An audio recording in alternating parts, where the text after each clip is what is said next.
On Tisha B'av, we cry. Why do we cry? Do we cry for what we've lost, or do we cry for what we have not yet been able to get back? We cry because we have not yet been zoicha to merit Hashem to dwell amongst us once again. Maybe we cry because we don't even know what we're missing. In the Beis HaMikdash, there were miracles that took place every single day. The smoke that came from the Mizbeach was never affected by the wind. There was never a fly to be found in the Beis HaMikdash. The menorah would burn continuously. The bread would never get stale. There were many miracles that took place. But at that time, they weren't even considered miracles. Because when Hashem rested upon the Beis HaMikdash, when He rested upon Yerushalayim and Eretz Yisroel, everything was above nature. There was no teva. We cry because we have no connection to this. We cry because we don't even know what we're missing. We feel extremely detached, and it's very difficult for us to connect. But I want to tell you something. We are much more connected than you think. Go to the Kosel. What do you see at the Kosel? You're going to see every single type of Jew from every single walk of life crying their heart out there, whether affiliated or not. Why is that? Why is somebody who has almost no connection to Yiddishkeit crying at the Kosel? Because every single Jew has a neshama, and every single neshama is a piece of Hashem, and that is Hashem's home, and that is where our neshama yearns to be constantly.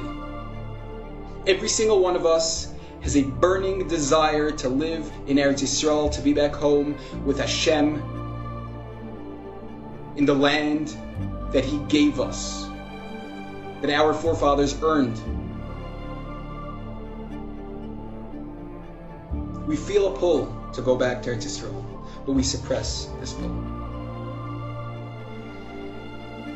because it's difficult. If someone lives in Chutz La'aretz, it's very difficult.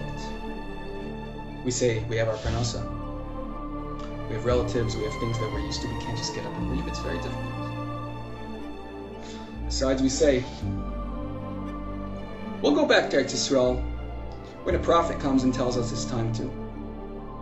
But sometimes I wonder, if a prophet were to come, if Eliyahu Hanavi himself were to come and tell us it's time to come back home for the coming of Mashiach, would we listen? Let's look at the Torah.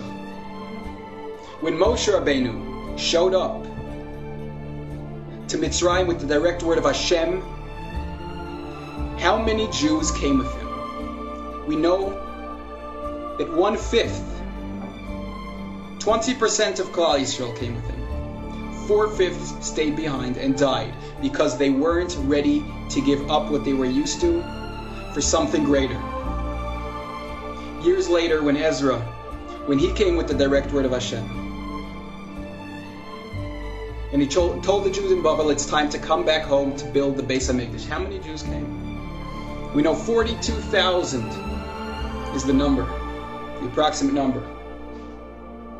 The rest of the Jews in Babel stayed behind because they were not ready to part with what they were used to. In the Torah, we have Bereshis, we have Noach. These are the stories of history, the stories of mankind, the stories of the creation of the world. But then when we get to the story of us as a nation, it begins with Avram Avinu. Avram Avinu discovered Hashem. He was ready to give up everything to serve Hashem. And Hashem told him, Lech Lecha. Go to Eretz Yisroel. The first thing that Hashem told him is go to Eretz Yisroel, because if you want to serve me, if you want to be my nation, there's only one place that you can do it to its fullest, to its max, and that is in Eretz Yisroel and no place other. The entire Torah is about Eretz Yisroel.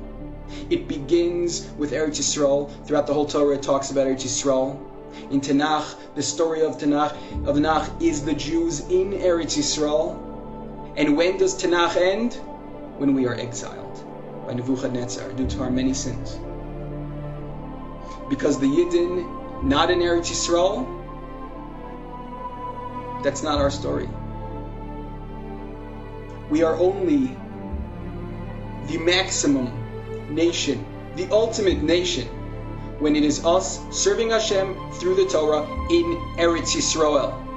And now we have Eretz Yisroel back. For the first time in over 2,000 years, Eretz Yisroel is back for the taking. It's safe to go. If we even realize the extreme miracles that Hashem performed for us in order for us to be back there are unbelievable. The War of Independence, the 6-Day War, the Yom Kippur War, every single one of these wars were won through Nisim Lefloes. Extreme miracles took place.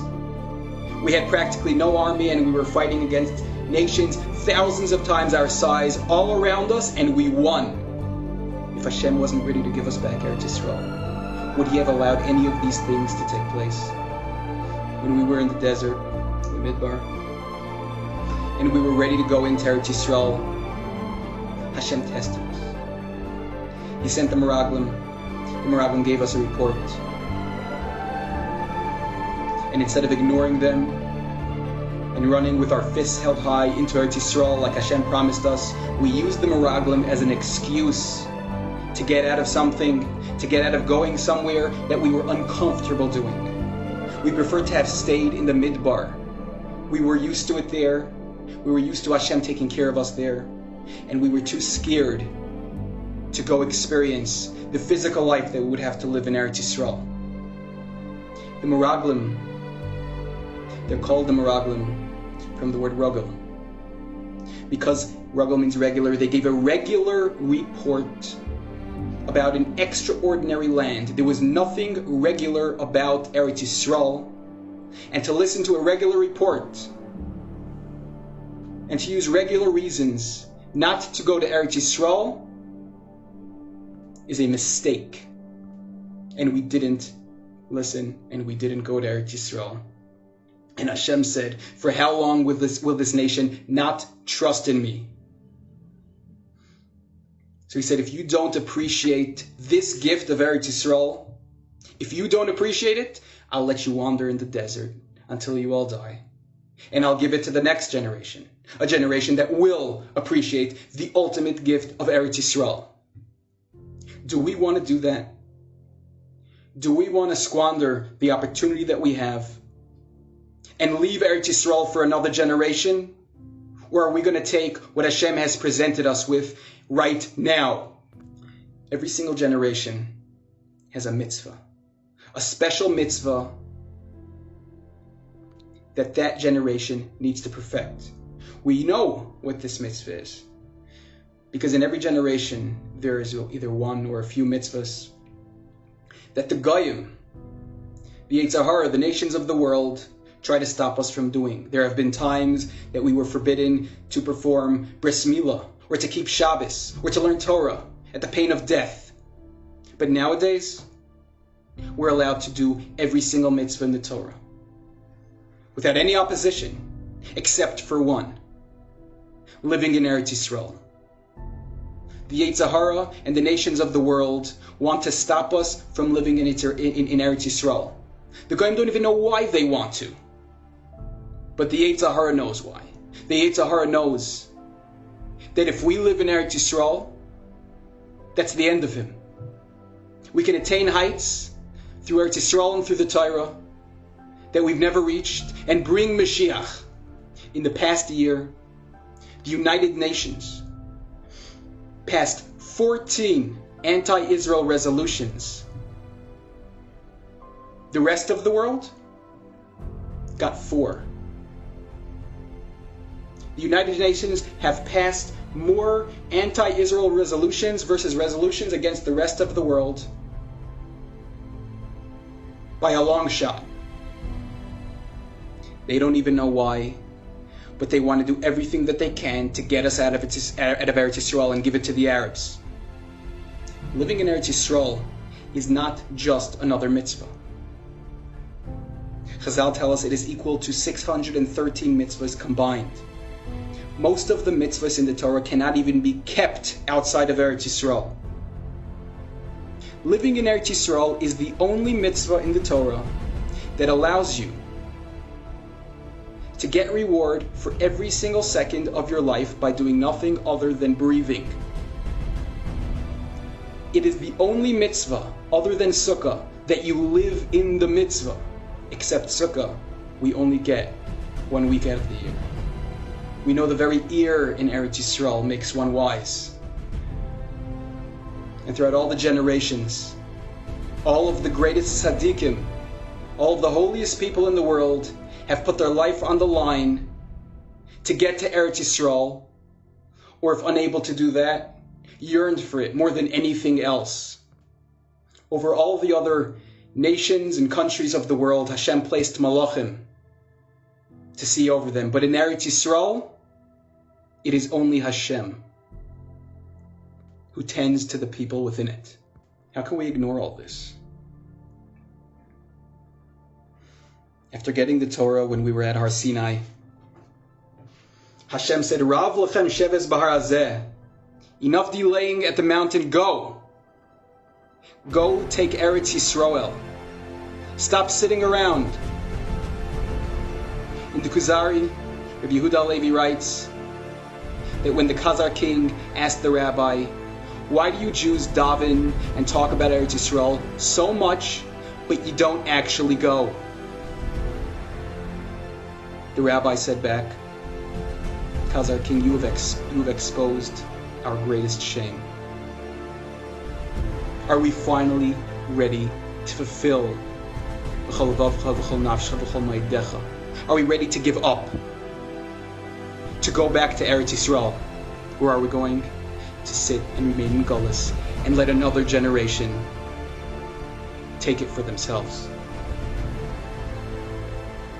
David HaMelech, he said the famous words, Hashivenu Hashem elecha v'nashuva. Bring us back to you and we will come. And he did. Hashem brought us back. But we squandered the opportunities. We sinned, we were thrown out. And Hashem responded back to him. Hashem responded back to us as a nation through Malachi, the prophet. And he said to us, Shuvu elai va'ashuva aleichem. This time, you come to me and I'll come to you. This time, Hashem wants us to take the first step. He wants us to come back. He wants to see that we want it more than anything. And if we do, and if we come, then he'll come back. Then he'll dwell amongst us once again. But this time, we need to take the first step. Shuvu elai va'ashuva aleichem. So I ask you, Mila Hashem elai.